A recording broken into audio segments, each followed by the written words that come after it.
All right, we got to talk about this. We have to talk about this episode because, as you guys know, as you might see my last video for episode 1, I was not someone who loved episode 1. I liked it. I thought it was good. It was a solid start. I didn't think it was a phenomenal episode.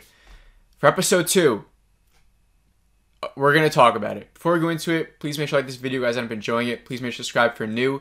But let's talk about Book of Boba Fett episode 2. Like always, I won't be recapping every single thing that happened in this episode. I'm going to talk about things that I liked, maybe some of the things I disliked, give my rating on it, and then let me know down below what you guys think. Did you guys love this episode? Did you guys hate it? Did you guys think it was like okay? You liked it? Didn't think it was too great? We'll get into it. Let's talk about it. So episode 2 is titled "The Tribes of Tatooine." Right from the beginning, there's a lot of intriguement, right? We get to find out about that assassin. We get to find out that he might have been hired by the mayor, as he confesses. We get to hear the name of that assassin group. I think it's called Nightwind. And then, the mayor also gets to say that he's not the one who hired the assassin. So who actually hired them? A lot of intriguement in that beginning with the assassin. I was, invested and interested in what was actually going on here. And right as we're racking our brains about who could this person be, we get the Twin Hutts coming back. I think they're Jabba's cousins or someone, right? We've seen them before, I think, in the Clone Wars series. Or maybe Bad Batch, we might have seen them as well.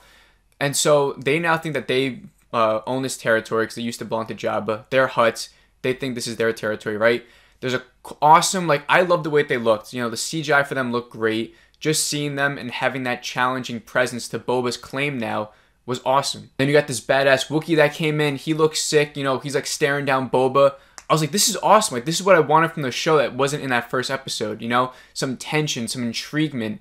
And it was so great to see. And I love that challenging thing, like I said.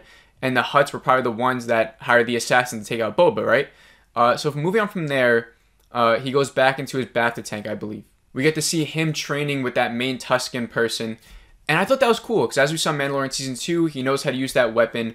This was an origin of how he was actually trained in that weapon. And seeing that in that first little scene, I thought was cool, And then we get to see the train go by. They're the crime syndicate, right? Or I'm sorry, they're the Pike crime syndicate. And they're taking out these Tuscans or whatever. They're going through the train. We get this, I think this scene that was too long of, we see Tuscans on fire and they're doing this memorial burial service for them. This is where my main problem lies with this episode. And this is just subjective. This is just personal. You may not feel this way, okay? I could give two less of a shits about Tuscan Raiders, okay? Maybe by the end of this series, they'll make me, have some sort of feelings toward Tuscan Raiders. This episode does a good job at that. They make them feel more human. But I'm just telling you right now, before this series, I don't care about Tuscan Raiders. They were never a big part of Star Wars for me. I just never cared. So the fact that this whole episode was about the humanization of Tuscan Raiders, that is what that's my main problem, because I just don't care about them. After this, we get a cool little scene where he goes to the biker gang, he beats them up. Badass, cool little scene. Then he brings back the speeder bikes. He trains the Tuscan Raiders in the speeder bikes. This was another time where I thought to myself, I never thought Tuscan Raiders mattered, so why do I care about Boba training them on the speeder bikes? It looks silly to me at times, as you see them trying to train the bikes. They're falling off. Boba's smiling. It was very silly, and don't get me wrong, it was funny at times. It's it's cute. It's cute watching Boba training some Tuscan Raiders, and he's smiling, joking all around. They're falling off. He's laughing at them. It's he's becoming one of them. Nice, cute little family vibe thing. I get it. Traditions. He's trying to make them conform to modern times of whatever. If you enjoyed this, I get it. Trust me, I get it. The tradition stuff, it feels personal, connection, him. You love movies like Dances with Wolves, Last Samurai. Those are great movies. They do their own thing. I wasn't expecting that vibe for Book of Boba Fett. After this, we get the cool train scene, awesome looking train scene. It looks so cool. Seeing Boba Fett on top of the train, he's taking people out. These Tuscan Raiders are doing some Michael Bay Mission Impossible Tom Cruise stunts as he's crashing into a bike, leaping onto the train, taking everyone out. Where did Tuscan Raiders get this skill from? Since when? That's all I'm saying. Since when? Are they just a different tribe of Tuscan Raiders that we haven't seen yet with their black outfits, and they're just that much more superior than the Tuscan Raiders that we've seen before? It's not I'm not trying to nitpick it. I'm just saying I just don't care for Raiders. After this, they take the whole train syndicate down, right? They crash it. They hold them captive. It's now telling us that this is what Boba Fett's been doing. He's been ruling the Tuscan wastelands after this time. He told the syndicate to go tell your people that, you know, this area now belongs to them. These people have been here forever. I get that it was a nice, like, mirror symbolism message to, like, the real indigenous people and how probably, like, America took over their lands. And, you know, there's definitely, like, a connection there with that, which I think is cool. It's awesome putting that message in here. But I also just felt like that same message being, like, reiterated, like, throughout the whole episode, like, over and over and over again. And so then after this, he goes back to the camp. They give him a gift. It's a lizard. The lizard goes up his nose. Boba just starts tripping balls. And this scene, even though, like, it's weird, like, when you tell someone, like, yeah, Boba Fett, like, trips actual balls in this episode. But it looked good. Like, it looked really cool. The symbolism was all there. Seeing the tree surrounded by water. I was thinking of Kamino. He goes into the tree. The tree now represents the Sarlacc pit. You know, he, like, breaks it off. But while in there, he also gets an awesome flashback of Kamino as a kid watching his father, Jango Fett, in the Slave One ship take off. Beautiful looking shots. Like, it looked great. Seeing the water, the tree, the lighting, cinematography. It was really well made. It was really good looking. And then he takes it off, and now that branch will now be like what he uses as a weapon. They also dress him up. They put the black cloak on him. He comes out with the hood. He looks all cool. He, like, makes the actual tool. Symbolizes, like, he now uses the weapon that he's tripped balls with, and it represents the Sarlacc pit, something that he was able to get out of. Whatever, I get it. And this is where I realized my problem with the show is that it just doesn't feel high stakes to me. And not saying high stakes, but I feel like there's no stakes at hand at all with what I'm watching. If you're a Boba Fett fan, this was amazing. It's building the character around that literally only had 5 lines in the original trilogy.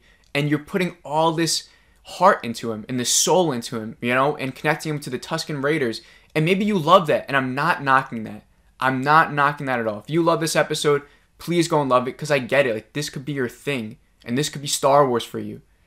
For me, I just need some more connections, or, like, something to actually care about with, besides it just being Boba and, like, more characterization for him. Listen, if this was a book, if I was reading an actual book of Boba Fett, and all this was in the book, I would think it's amazing. I'd be like, look at all the stuff they're doing. If this was like a 300-page book, and they spent the first 100 pages or whatever just doing this, I'd be like, okay, this is good. Like, I just didn't know what I was expecting with the show, I guess. Like, and now that I know what I'm expecting, maybe I'll like it more. Like, maybe I'm just not as diehard of a Star Wars fan as I thought. Maybe I just need more than seeing Boba Fett dance around Tuscan Raiders at the end, and that symbolizes him, like, being in a group of Tuscan Raiders now, and, like, being a family with Tuscan Raiders. I get it. It's cute. It's nice. I just don't care. You know, like, I just need more. I hate comparing the show to Mandalorian. I hate doing that. But seeing Mando, who's a totally new character, Din Djarin, we never heard of him before, and, like, he finds, like, this little Grogu Force user thing, and now he's got to bring him to, like, a Jedi, or, like, figure out what to do with him. There's so much intriguement there, right? There's high stakes there. A Jedi that we all didn't know existed, that all the Jedi supposed to be dead, and a Mandalorian found him. We get to find out more Mandalorian background. For this show, from what I've seen so far, it's Boba Fett becoming more intertwined in the Tuscan Raider culture and their culture while teaching them new ways. Tuscan Raiders, okay, that I don't care about. Maybe you do. And then in the present day, which we got, like, what, one awesome scene in present day with the Hutts and Chewbacca looking dude and everything. And then, like, there's just not enough there for me. I'm so upset to say that, because I didn't want to be negative about this show. Like, at the end of my last video, I literally said, like, the last thing I want to do is be negative about this show.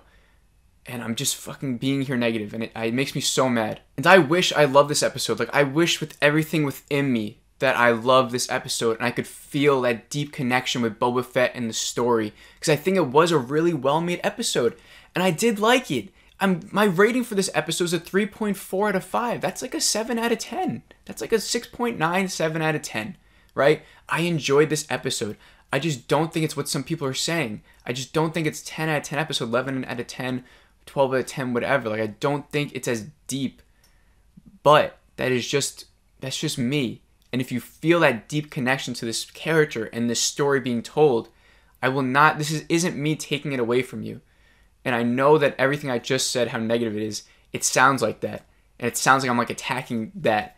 And, you know, in a way I am, but, like, don't take it that deep, you know? Like, this is just my opinion, and if you know, it's just my opinion.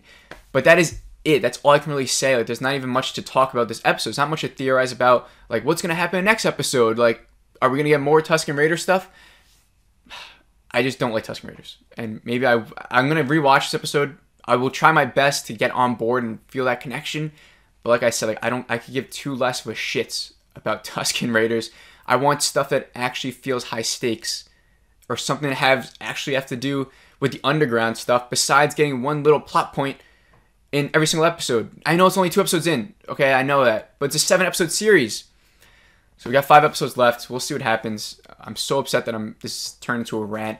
But if you guys enjoyed this, for some reason, enjoy me getting all mad, hit that like button. If you're new here and you agreed with that rant, hit the subscribe button. Or if you didn't agree with it, you want to subscribe, stick around. That'd be cool too. Have a great rest of the day. Comment down below what you guys think. Do you agree with me? If you disagree with me, please let me know. Have a great rest of the day. I'll see you on the next video. Catch you in the next one.